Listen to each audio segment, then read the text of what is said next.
آپ نے ابھی تک ہمارے چینل کو سبسکرائب نہیں کیا تو ابھی سبسکرائب پر کلک کریں اور ساتھ ہی بیل آئیکن پر کلک کریں تاکہ آپ کو ہماری ہر نئی آنے والی ویڈیو آسانی سے ملتی رہے۔ محترم ناظرین، السلام علیکم۔ جیسا کہ آپ کو معلوم ہے، بلڈ پریشر ایک موذی مرض ہے اور اکثر اوقات یہ جان لیوا ثابت ہوتا ہے۔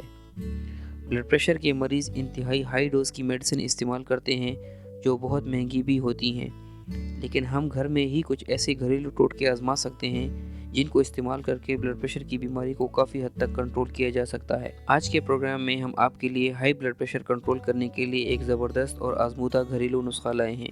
اجزاء: ادرک 100 گرام، لہسن 2 گریاں، پودینے کے پتے 10 عدد، دہی 200 گرام، چینی 1 چائے کا چمچ۔ ترکیب: ادرک اور لہسن کو صاف کر لیں اور پھر ان تمام اجزاء کو گرینڈر میں ڈال کر پیس لیں۔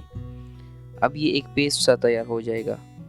روزانہ 1 چمچ 3 وقت نہار منہ یہ پیسٹ کھائیں، انشاءاللہ بلڈ پریشر کی بیماری میں کافی حد تک کنٹرول آ جائے گا۔